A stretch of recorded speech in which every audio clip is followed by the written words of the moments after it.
Hello, everybody. Welcome into Sports by GSMC Podcast Network. I'm your host, Jeremy Lapidus. Today, we have a big show for you. We're going to start off by breaking down the NFL franchise tag deadline that was yesterday, some of the big surprises that happened and did not happen.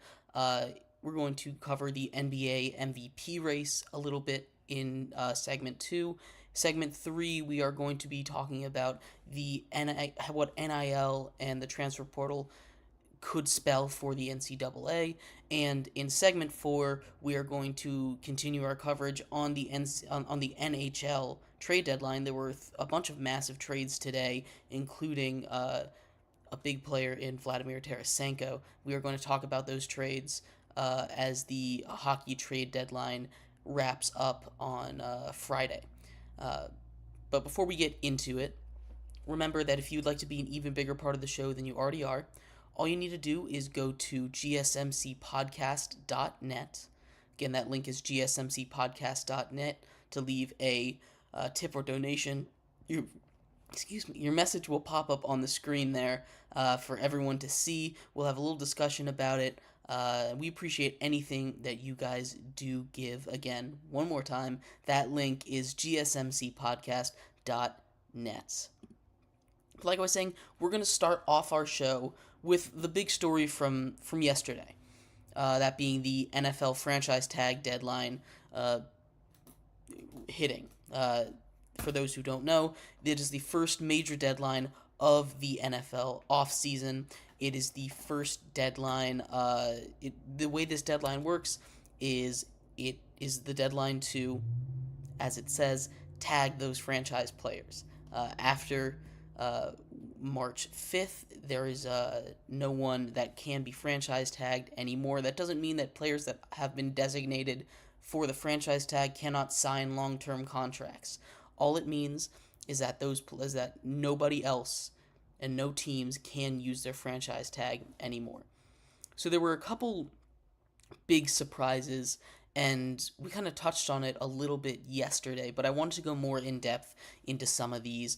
And one of those teams that I was the most surprised by was the New York Giants. The fact that they did not decide to use the franchise tag on either Saquon Barkley or Xavier McKinney. And I know the big story heading into this offseason was that running backs, the running back market, same thing as last season, kind of mirrors it. We've talked a little bit about it before on the show, talking about how the running back, this is kind of like a bizarro version of the running back market from last season, where it's a lot of the same guys, but instead of getting franchise tagged, they're being let go. So it's a really, really, really deep running back free agent class.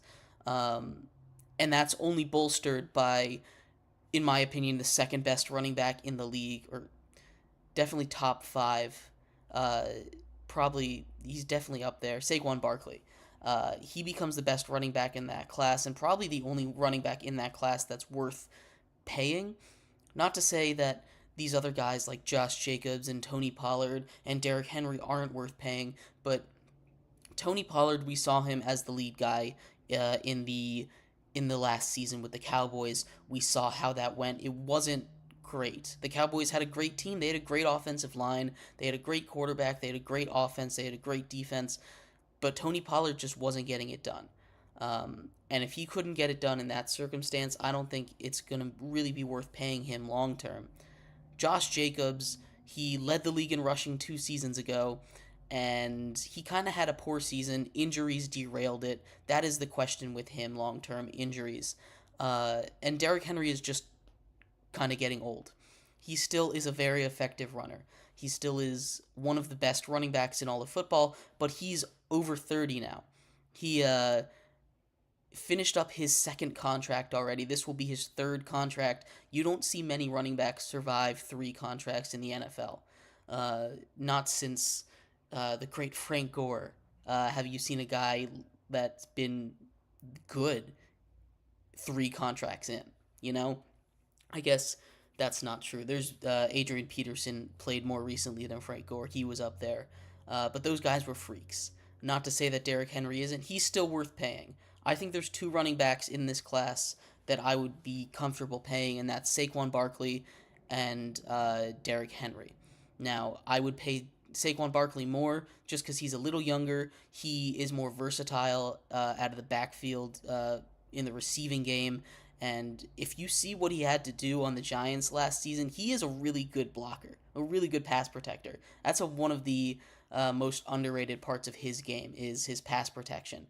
So taking a look at what he can do for a team, I think he's absolutely worth paying. He can do everything on a football field. So I think Saquon is going to get a bag somewhere, and a relative bag, I should say, because comparing it to other positions like quarterback or wide receiver, they're not going to get that much. But that's just the market for running backs right now. That's just where we're at uh, in the way the NFL is valuing positions. So he's going to get paid a good amount for running backs. I could see him getting like a $15 million deal somewhere, which is really good for running backs nowadays. Uh, Derrick Henry is the other guy that I pay. I mentioned. I would probably put him somewhere around 10-ish, 10 million. Again, he's a little older, less term, around 10 mil, maybe 2 for 20 type deal. Uh, that's the type of contract that that's the max contract I'd be willing to give a guy like Derrick Henry. But the other big move that the Giants didn't make was tag Xavier McKinney. And all reports were that they weren't going to tag Saquon Barkley, but leaving a guy out like Xavier McKinney shocks me, quite honestly. The safety market is a deep one this year. The Bills just cut their entire defense today, uh, which is really crazy. I didn't. That was breaking like 10 minutes before our show that they basically cut the entire defense. So we'll talk more about that tomorrow. But before that, Xavier McKinney is one of the most underrated players in the NFL. What he can do as your quarterback of the defense, as your center fielder at safety, is incredible, honestly. And I think I've mentioned this a good amount. The New York Giants defense, if you look at the overall metrics, weren't good. They had an abysmal start to the season, but from like week 10ish on, they were a top 5, top 10 defense in the league by most metrics. Uh, and Xavier McKinney was a huge part of that. So I think it's a big mistake to let him walk. The reason that the Giants let him go is for a compensatory pick. So it came out in an article today that I was reading that the Giants didn't tag Xavier McKinney in order to get a compensatory pick if another team makes an offer that they can't match. So instead of putting a transition tag like the on him, like the Patriots did with Kyle Duggar, which basically means they have right of refusal for contracts, like they can match it or not. Uh, they just didn't do any of that. They said they got rid of that in order to get a potential compensatory pick, a pick that might not even happen if they spend enough money. Uh, it's an odd move, honestly. It's something that I don't quite understand. Letting both of them walk seems like a mistake. You're losing a top 3 player on that defense and your best player on that offense. It's for a team that made the playoffs 2 years ago and seems like they want to try to continue to compete. They don't want to be in this cellar. They don't feel like a team that should be. I guess they do kind of feel like a team that should be in the cellar, but they got hit with a lot of injuries last year. Uh, and they've kind of put themselves in a bind with that Daniel Jones contract. They have to wait one more year before they can do anything. But I feel like they have to give him a fair shot. Not signing these guys seems like they're giving up on him. It probably isn't because like I said, free agency hasn't started yet. That starts in a week from today. There's plenty of time for them to make moves.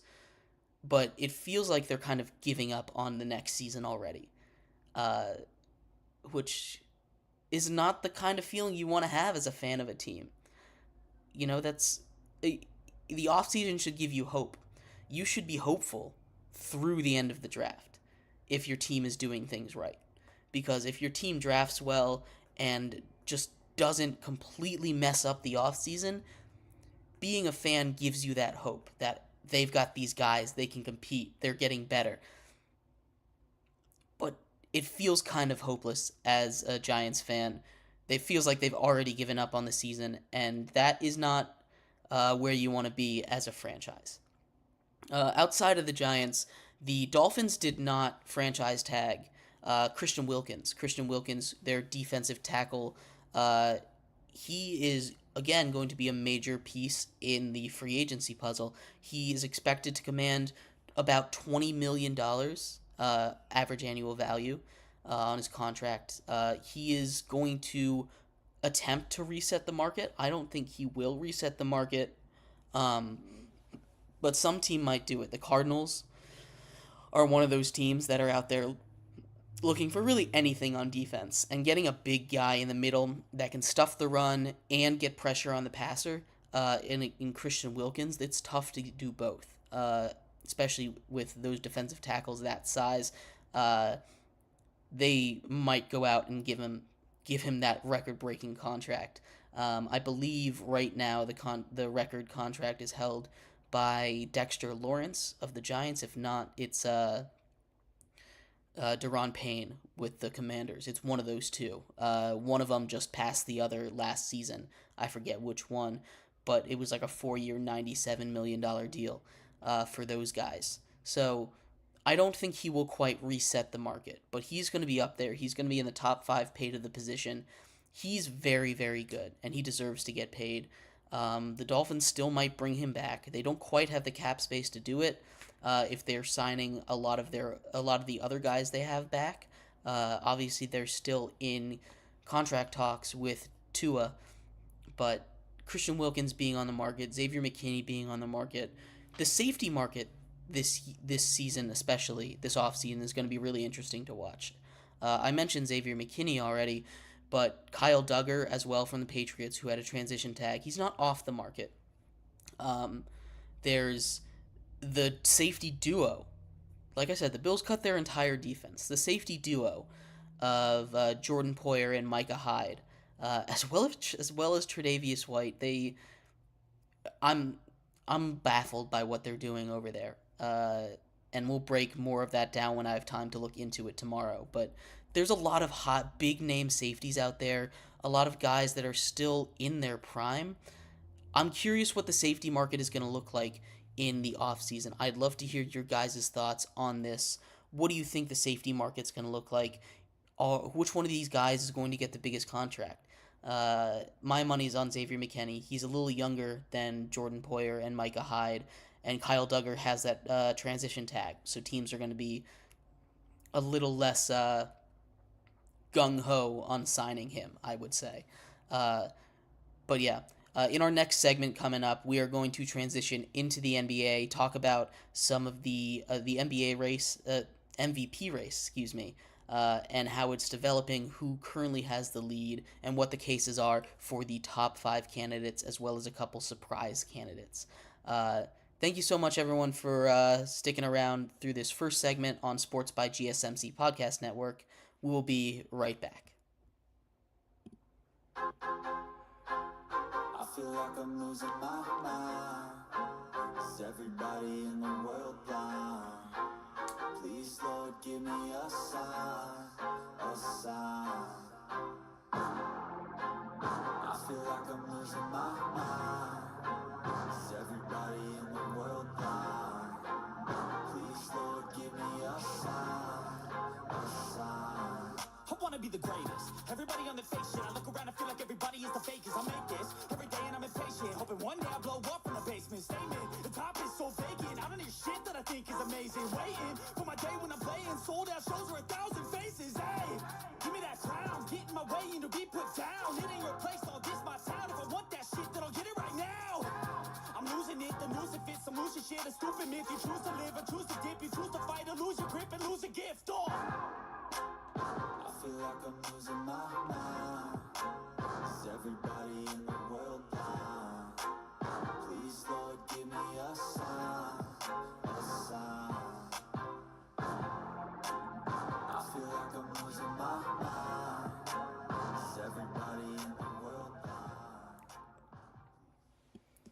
Welcome back, everybody. Thank you so much for sticking around through that break. If you are just tuning in, we just finished our segment on the franchise tag deadline. We did a little bit of a recap from yesterday, more focusing on the moves that weren't made than the moves that were made. If you want to see some moves that talk about some moves that were made, we talked about that in the first segment of yesterday's show. But like I was saying, in this second segment, we are going to transition into the NBA. We're going to talk a little MVP race. We're getting towards the end of the season. We have about 25 games left. So the MVP race has kind of solidified. We have a general idea of what our finalists are looking like. And we're going to take a look at their resumes right now, who I think should be in the final, who I think should win the MVP, and why that they should have that case. But before we get too far into it, remember, if you would like to be an even bigger part of the show than you already are, all you need to do is go to gsmcpodcast.net, leave a tip or donation there. Your message will pop up on the screen for everyone to see. We'll have a little discussion about what you had to say. Again, that link is gsmcpodcast.net. Like I was saying, we're going to transition into a little bit of NBA talk right now.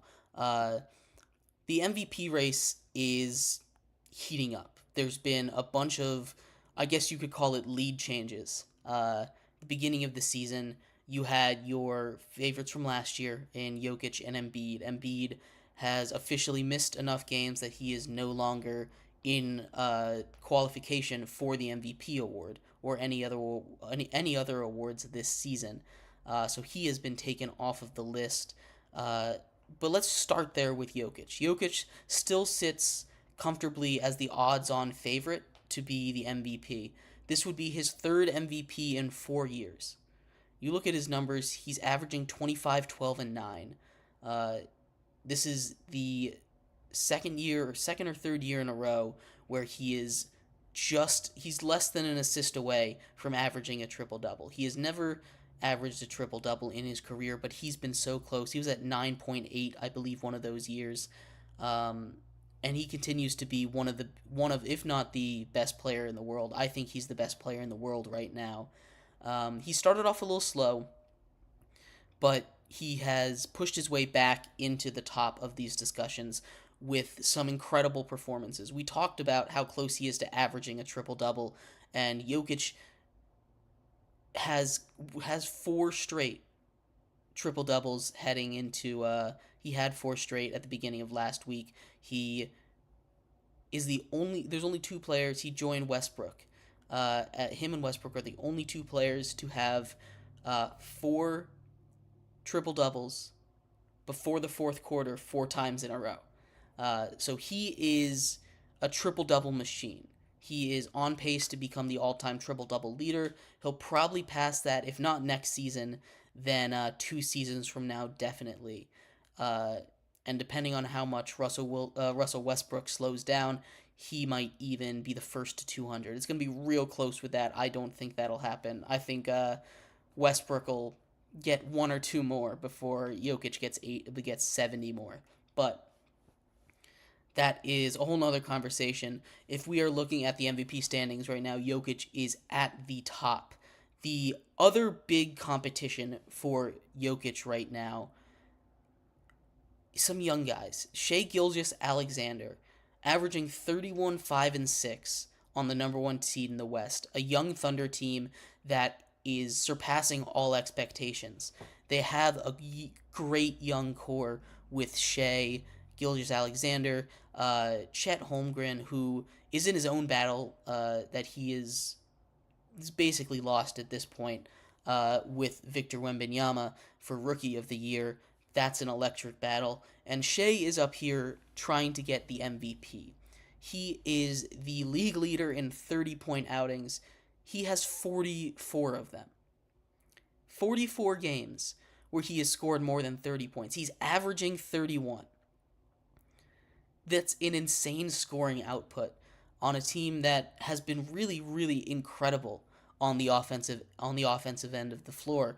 The Thunder have been really fun to watch under these new guys. Shea is second in MVP odds right now, at least in my opinion. Uh, and it's really, as long as everything stays the way it is, I think he has a really good shot of winning MVP this season. Uh, we take a look at one of those things that has a factor in that is definitely voter fatigue. You We just talked about it. Nikola Jokic has won two MVPs in the last three seasons. He was the runner up last year.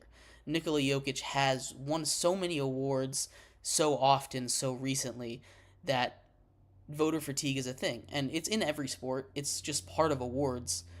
It's understandable, and Shea absolutely deserves it for the season that he has been having. Um, so he probably has a much better shot at winning MVP than if a guy like Jason Tatum had been at the spot where Jokic is. And Jason Tatum is another guy, and in this MVP race, he's the best player on the best team. And as much as I hate that matters in the MVP race, the standings do matter. I think MVP is more of a personal award than it is a team award, but because if you take Jason Tatum off of that Thunder team, excuse me, Jason Tatum off of that Celtics team, they're still going to be good. They're not going to be as good. They're not going to be the best team in the East, but they're still going to be a playoff team, probably a top four seed as well. That team is just so stacked. Same thing with Giannis, who also is in conversations here as well. You take him off that team, they're not going to be nearly as good, um, but they're still going to be a playoff team. They're still going to probably be a top four team in the East. They still have Damian Lillard. That team is not. It's not as much of a super team as the Celtics are, but you take a look at those guys. Their resume for MVP isn't quite as impressive to me as a guy like Shai Gilgeous-Alexander or Nikola Jokic, who are powering their team or leading their team to surprising status, stuff we did not expect at the beginning of the year. And the last guy on the list, again, is kind of the opposite. We talked a little bit about with Jason Tatum and Giannis Antetokounmpo about how standings matter when we're talking about the MVP race. And one of those guys that it's affecting is Luka Doncic, who right now, if you go by odds, is the fifth highest odds to win the MVP. Uh, Luka has 11 30-point triple doubles, but he's held back by the fact that his team is clawing to stay in a play-in spot. Obviously, they missed the playoffs last year, Luka has been playing incredibly. He was climbing up boards. He was climbing up the MVP race for the last couple weeks after the All-Star break when the Mavericks were on their winning streak. And since they started losing again, he started to fall back down. And that's just how it is. Right now, if I was looking at these top five guys, and really the entire NBA, I think this is a two-horse race between Shea and Jokic. If I had to put my hat in the ring for one of them, give a prediction right now, my best guess is that it would be Jokic winning his third one, although I wouldn't be surprised. Right now, for me, it's about 55-45 towards Jokic. If Shea can, so this is how it's going to work. For voting, at least in my opinion, if Jokic can hit that triple-double mark for averages, if he can get his assists number up to triple-double, to averaging a triple-double, that award is his. If not, I think they're going to give it to Shea simply because of voter fatigue. And that's not to discount what Shea's been doing all season.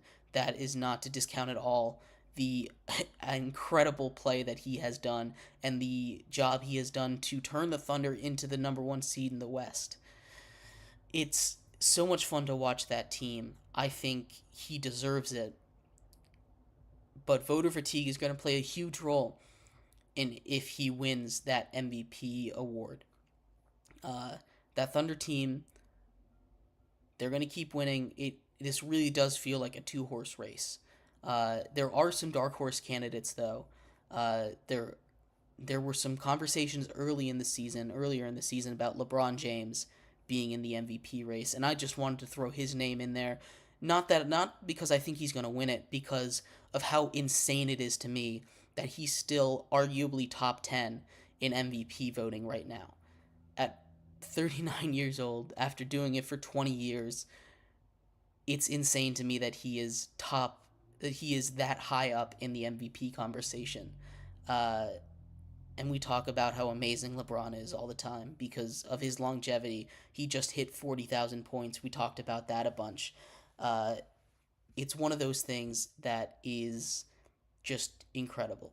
But my pick for NBA MVP right now is going to be Jokic, with Shea very close behind. Uh, Stuff can still change. There's still a couple weeks left in the NBA. It's about 2 months left in the NBA season. We'll have to see how the rest of the season shakes up before we make any before anything's set in stone.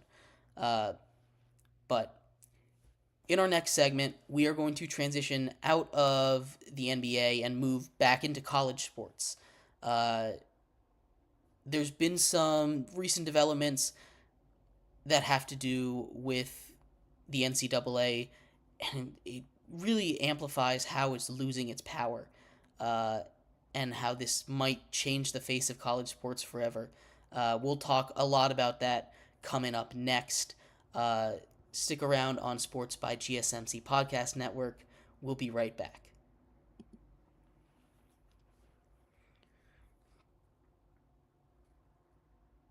For the best and latest podcasts available anywhere, go to the podcast app on your cell phone and type in GSMC to access free content-rich podcasts on health and wellness, book reviews, sports, entertainment, relationships, social media, movies, technology, finance, and even weird news. Subscribe and download the GSMC Podcast Network's family of shows, available everywhere podcasts are found.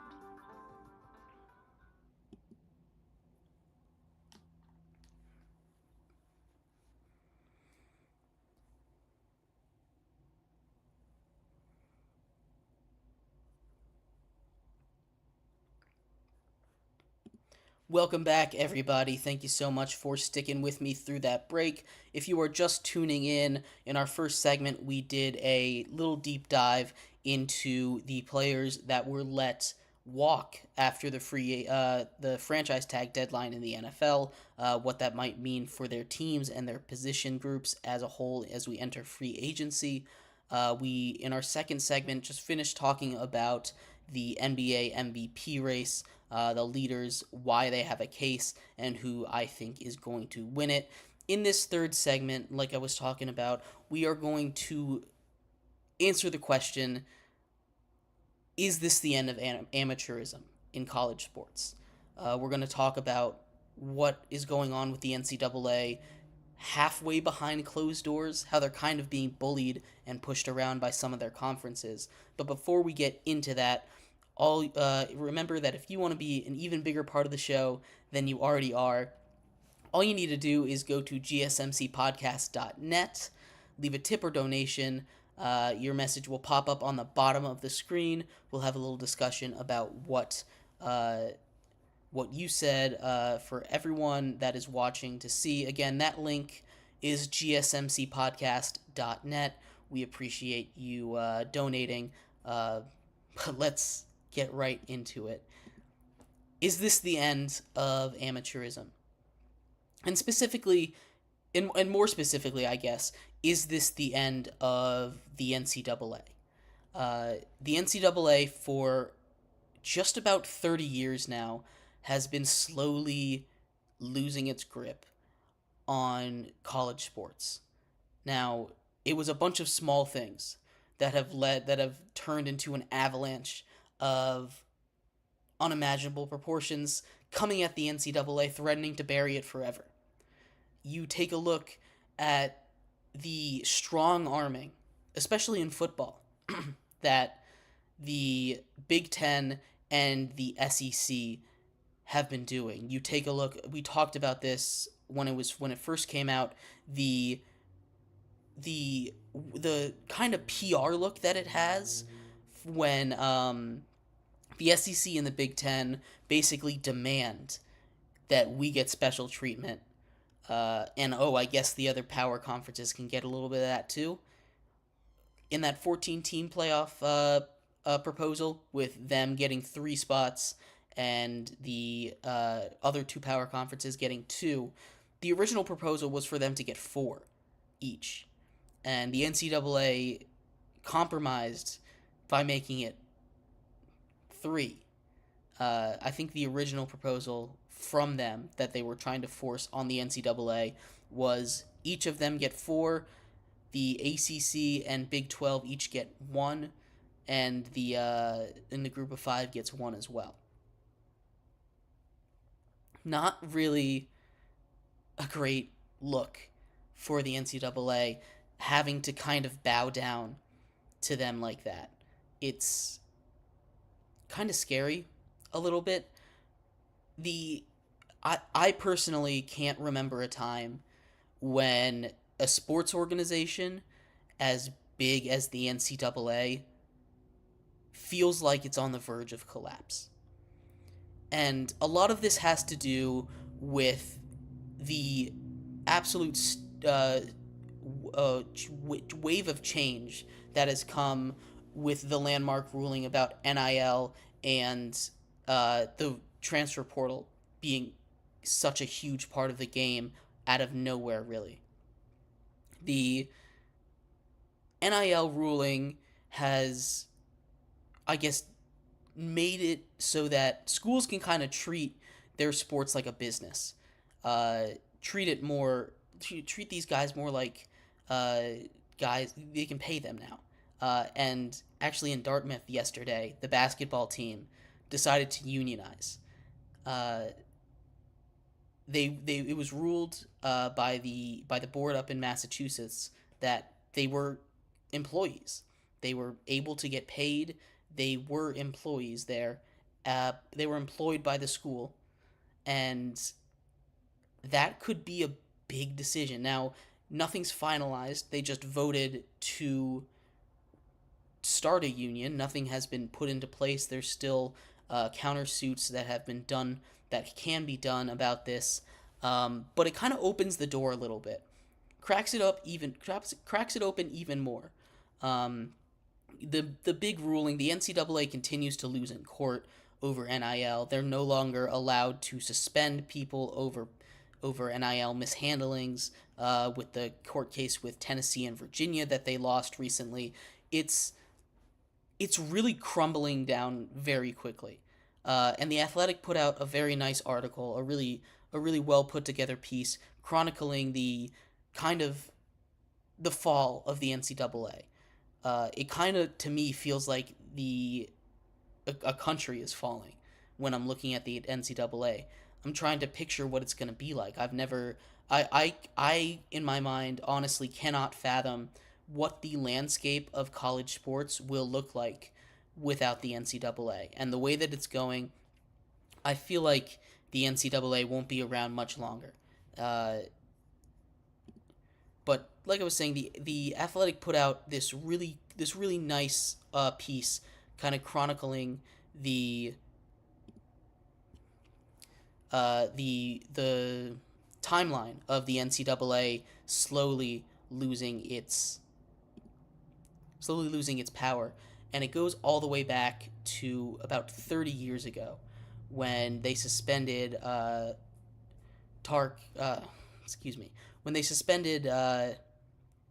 Jerry Tarkenton for 2 seasons at UNLV, and he sued and won. Since then, the NCAA, this was in 1977, since then the NCAA's amount of investigations has dropped drastically from 5.4 to 2.2. You take a look After that, they continue to lose in Supreme Courts. They lost for the first time in 1984, uh, and they've lost a bunch more times in this recent decade. Obviously, the NIL ruling being the most crucial one. Uh, but the big thing with the NCAA has always been amateurism. And if they can pay these players, and I have no problem with that. I want to start this off with I have no problem with players getting paid for participating. I think if they wanted to get sponsorships or boosters were brought them to the school by getting paid, that was already happening. Having it happen over the table, I feel is better. It might be different, but it really isn't. A lot of this stuff was already happening behind closed doors. Having it out in the open, I feel like can help a lot. You know, it might be the end of what we know as amateurism, but amateurism was made up by the NCAA. The NCAA created that. It was an excellent marketing ploy by their former president. I don't have his name in front of me. They created the term amateurism so that they didn't have to pay these athletes. This isn't the first time a debate like NIL has happened before. Should we pay the players? And the NCAA was able to skirt around it by creating this rule of amateurism. It's really fascinating how that works, how that was created and how that was pushed out.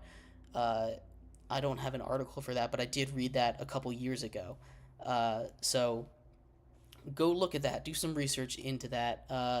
It's very, very fascinating to see that the NCAA is on a fast path to the ground. And I'm more curious what the college landscape is going to look like afterwards, because I know college football will survive. College football makes enough money on its own. TV broadcasters are going to want to keep broadcasting that. College basketball, at least men's college basketball, that will survive. Again, they make too much money. Broadcasting deals are great over there.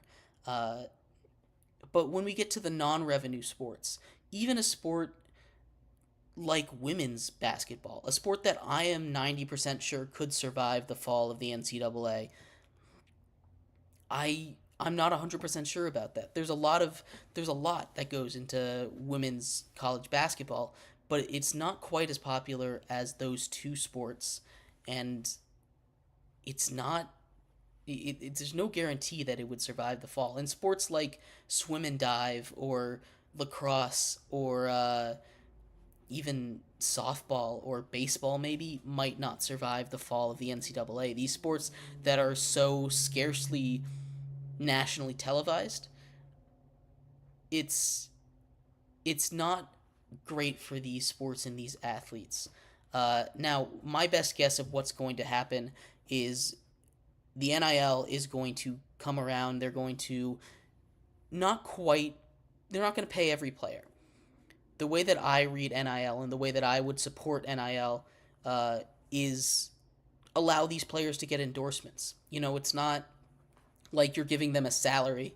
It's not like you're taking away these opportunities that these guys, these players, these athletes have earned. Let them do signings. Let them get paid to show up to events.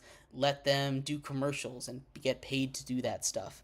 But when it comes to giving them a salary, that's a little bit different. And that's the kind of stuff that they're trying to figure out right now with NIL. That's the stuff that Dartmouth basketball just kind of pushed into the forefront when they unionized yesterday.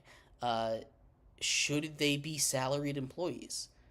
Is this how we should be treating our college players? Should college sports be treated as a business instead of a student athlete kind of organization?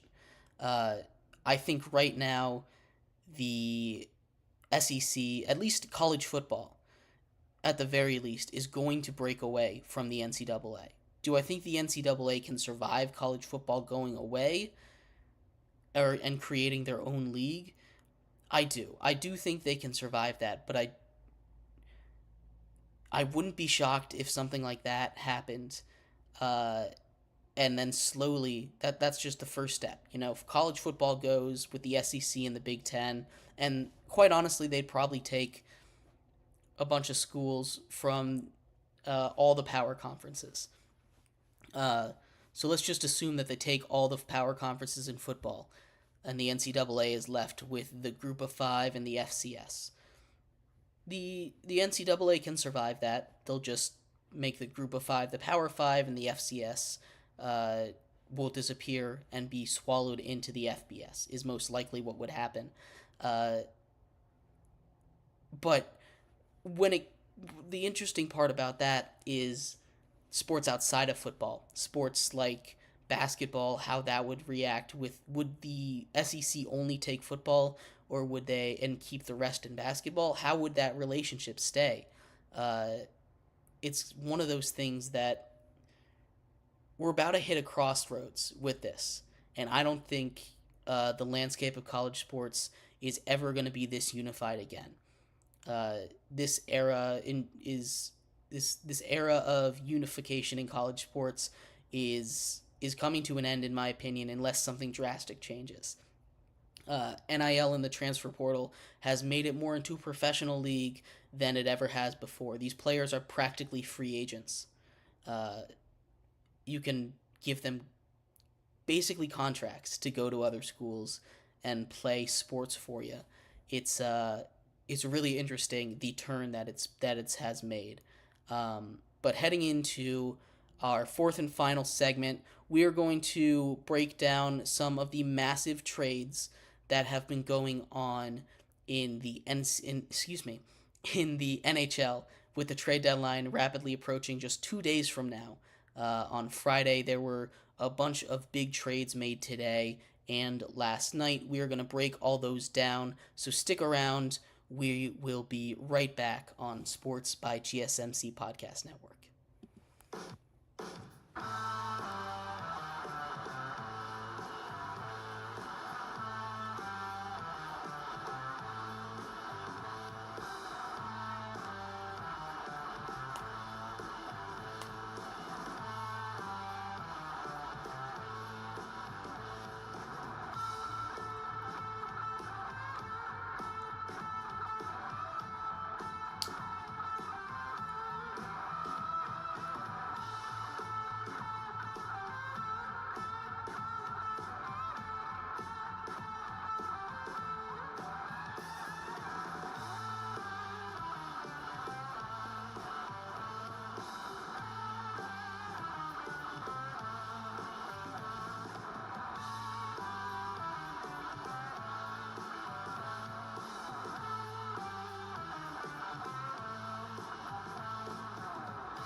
Welcome back, everybody. If you are just tuning in for the first time, in our first segment, we talked about the NFL franchise tag deadline and the players that did not get tagged.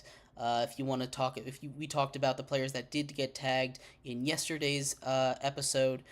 Segment 2, we talked about the NBA MVP race, what the resumes were at this point in the season, and who I thought was going to end up taking the award home. And we just finished talking about the impending collapse of the NCAA. In this segment, we are going to transition into a little bit of hockey. The NHL trade deadline is right around the corner, 2 days from now, and there were a couple massive trades that were made over the yesterday and over the course of the day today. But before we get into those trades and breaking them down, remember, if you would like to be an even bigger part of the show than you already are, all you need to do is go to gsmcpodcast.net, leave a tip or donation. Again, that link is gsmcpodcast.net. Your message will pop up on the bottom of the screen for everyone to see. We'll have a little discussion about what you had to say.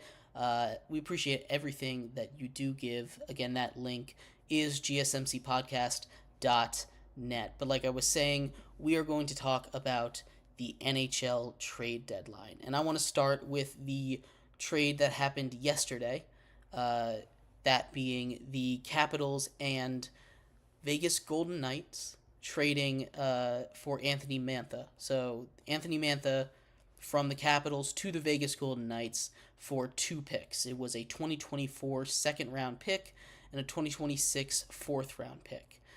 Anthony Mantha, a guy that the Capitals traded a lot to get from the Red Wings a couple seasons ago, about, I guess at this point it was like four or 5 years ago. He has been pretty banged up since that trade happened. He hasn't really put a full season together until now. He right now has 20 goals on the year. This is his highest offensive output since the 2019 season. His career high in goals is 25. If he continues this pace, he should be on pace for a career season right now. The last time that he had 20 goals was in 2019, and before that in 2018. And this is his first full year healthy again. He has been a bright spot for that Capitals offense that has struggled since Alex Ovechkin took a big step down this season. So the Vegas Golden Knights getting him for a second and a fourth is a very nice pickup for them. The Golden Knights, who are the defending Stanley Cup champions, are trying to repeat here, adding a little more depth scoring, something that is all too important in the NHL playoffs. You can have the best front line, but they're not on the ice for the entire game. You need depth scoring. You need those guys that can come in at the end of the game, come in against the other team's third line, and give you great minutes, be a threat to score so you're not impotent on offense for half the game. Anthony Mantha is probably going to slot into the second or third line for the Vegas Golden Knights. Again, give them that depth scoring that every team desperately needs this time of year. The other big trade that happened earlier today, Vladimir Tarasenko was traded from the Ottawa Senators to the Florida Panthers. And this is interesting because Vladimir Tarasenko, a little bit older of a player, but he still has a lot of juice left in him. It was, again, 2 picks. It was a 2025 third and a conditional 2024 fourth. The condition on that 2024 fourth round pick is that if the Panthers end up winning the Stanley Cup this year, then that fourth round pick turns into a third round pick. Tarasenko has had a pretty good season for him. He's a little bit older. It's not his career best season, but he's still a really good name. We just talked about depth scoring. He's going to slide in to a pretty stacked Panthers lineup, a Panthers lineup that is one of the best in the entire league, offensively at least. He's going to slide in there. Both of these deals have 50-50 salary retention, so the Caps get 50% of Anthony Mantha, and the Senators are holding on to 50% of Tarasenko's contract. There's a couple guys that still are on the block. Like I said, there are 1.5 days before the end of the trade deadline.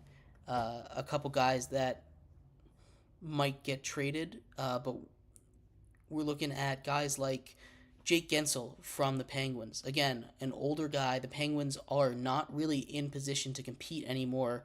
Jake Gensel has been with the Penguins for quite a while. Again, depth scoring everywhere. Him, Tyler Toffoli, Frank Vetrano, all 3 of those guys offer depth scoring for not a huge price.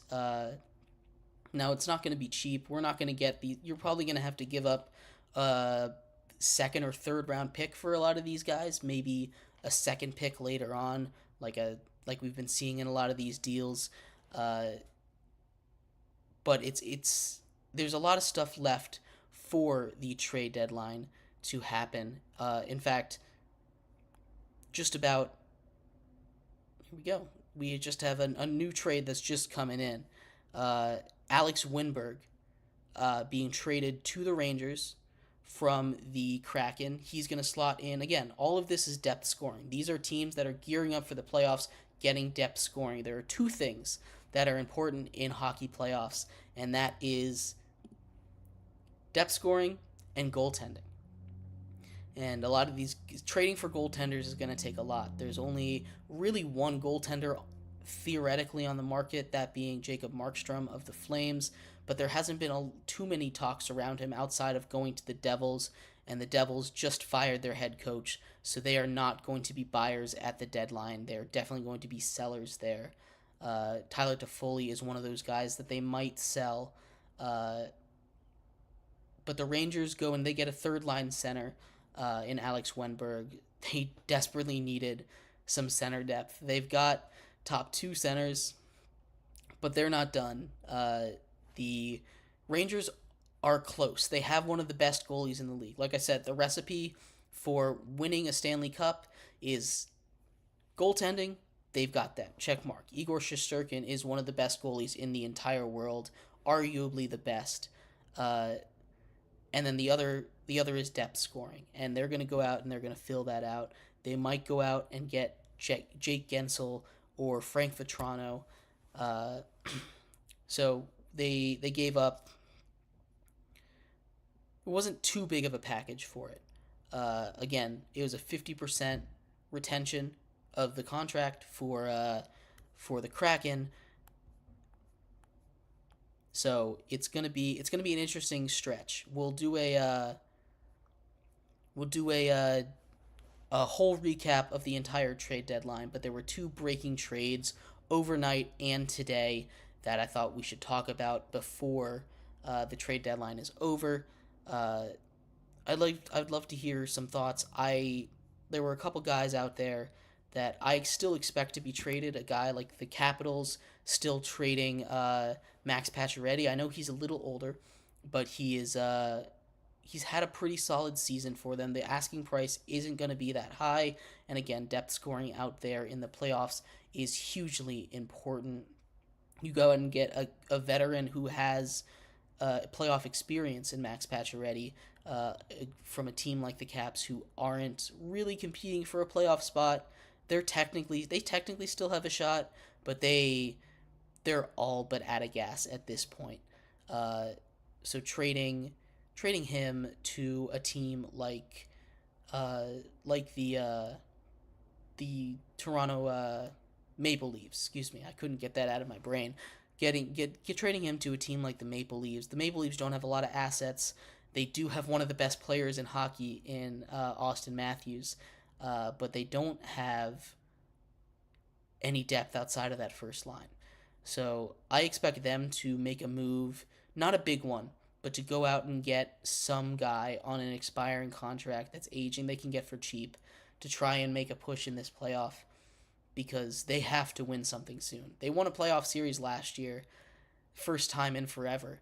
But this Leafs team needs some work. This isn't quite the same Leafs team as before, and you have to keep competing whenever you have a guy like Austin Matthews on your roster, no matter what. But yeah, there's still a day and a half left to go. The trade deadline ends Friday at 3 p.m. So we've got just under 48 hours to go until the trade deadline is over. A lot of moves left to be made. I'd love to hear your guys' thoughts on anything we talked about in today's episode. But thank you everyone so much for tuning in to today's episode of Sports by GSMC Podcast Network. I've been your host, Jeremy Lapidus. Tomorrow we are going to go more in depth about the Buffalo Bills cutting their entire defense, as well as more breaking news throughout the day. Thank you everybody so much for tuning in. Hope you have a great rest of your day. We'll see you same place, same time tomorrow. Bye-bye.